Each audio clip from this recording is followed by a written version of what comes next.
Pagka-exit ng ramp ng expressway, maglalakad ng maayos. Good news mga batang Maynila. Yung dating puno ng mga basura, naging imbakan lang at napakadugyot. Ito na ngayon ang sidewalk. Grabe, ang ganda na.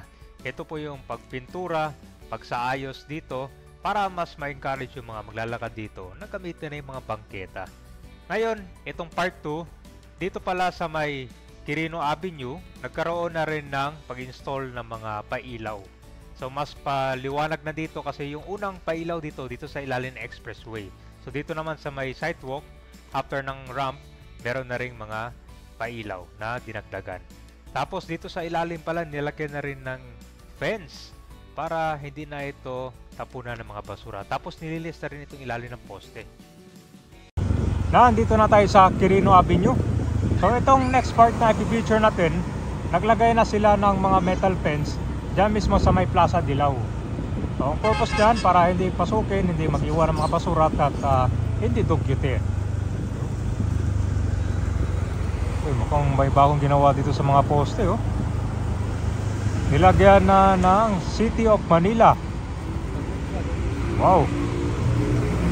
Kung lalagyan na rin ng mga pala dito, pailaw. Alright, so nandito na tayo sa Osmeña Highway.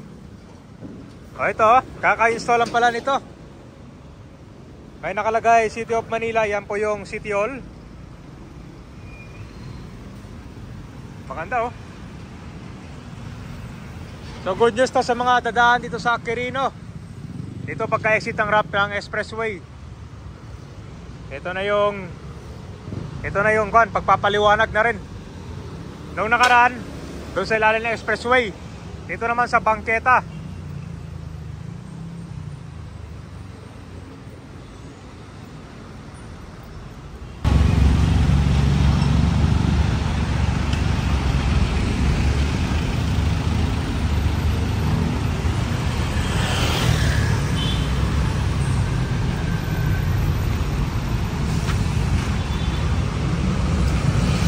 Grabe yung traffic ngayon dito papuntang ilalim ng expressway.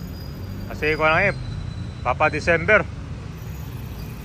mas titindi pa yan.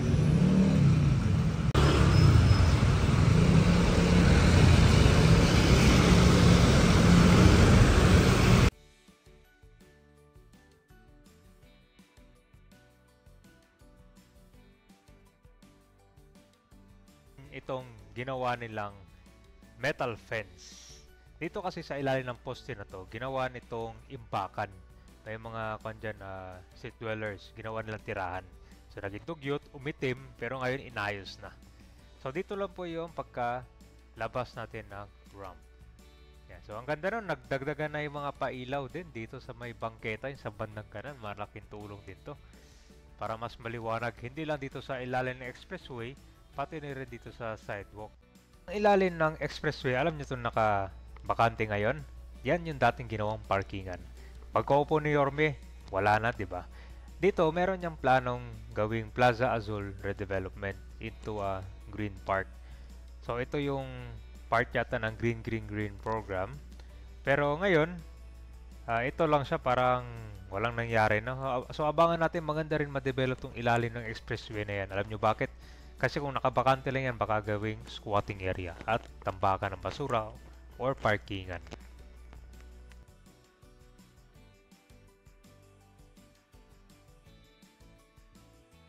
Nandito na tayo sa Plaza Dilaw. Yung unang na-update natin, dito yon sa sidewalk.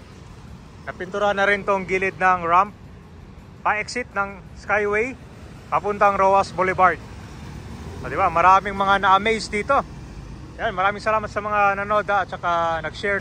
Ito yung kailangan natin yung patuloy na pagsasayos ng mga bangketa all throughout sa area ng Manila para mas mabigyan halaga. Kapag ganito kasi na maganda yung bangketa, mas ma-encourage yung mga tao maglalakad ng maayos. Marami tayong nakikita naglalakad sa kalsada na napakadelikado kasi daanan ng mga sasakyan or kung ano pa, so dapat dito talaga.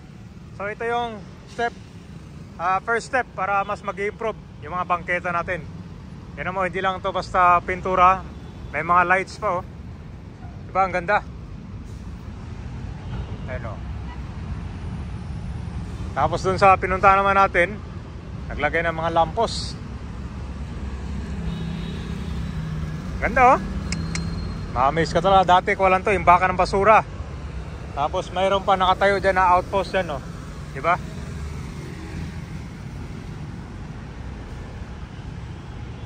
Right, so nandito na tayo. Pakita ko lang itong pag-install nila ng mga bagong fence. Ito yung isang entrance sila, oh.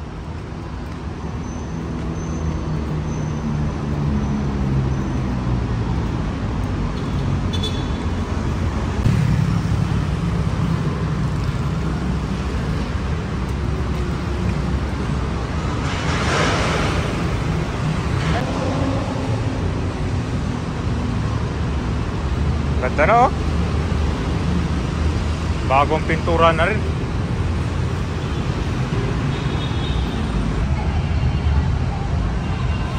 So all throughout dito sa Plaza Dilao, nakakuha na yan.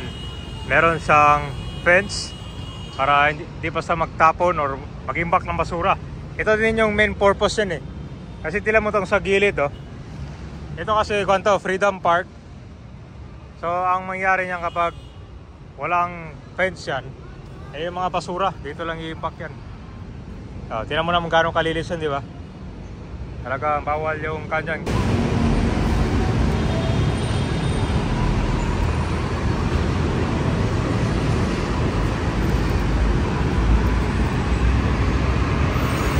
So nandito na tayo sa ilalim nitong ramp.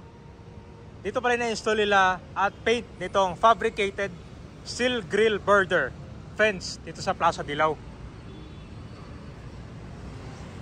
Dito yung dinagdagan nila. Kasi kung na rin, tumatagal. Yung iba nito, kalawang na. Ito pala yun, oh. Tapos, nilinis na rin pala itong malaking poste dyan.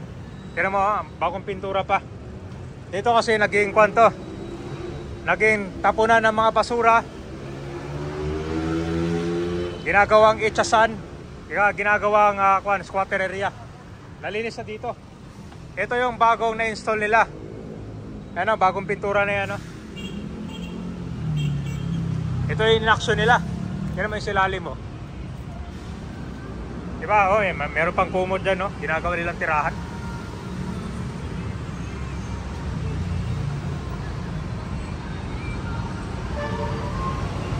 Ito, ginagawa nilang tambayan. Naayos na rin pala. Ito yung kino-concern nila dito, eh. Ginawang area. Malinis na. Bagong pintura na rin yung poste. Ito po yung night view ng ilalim ng expressway, di ba? Kita mo yung pagbabago. Dati, matatakot ka, marami mga tolongges. Lalo na dyan sa footbridge. Nako, tingnan mo ngayon, parang lakad ka dyan, kitang-kita kahit anino ng tao. So, ito ay unting-unting inaayos na. Dito po yung sa Quirino at papuntang Osmeña Highway. Talaga namang ito yung sinasabi ni Ormina, bilis kilos. Wala na mga tolongges dito. At syempre, yung mga nagmamotor, safe na dahil may kita mo na yan dyan kahit maliit pa yung lubak. So abangan natin yung mga pagbabago pa dito.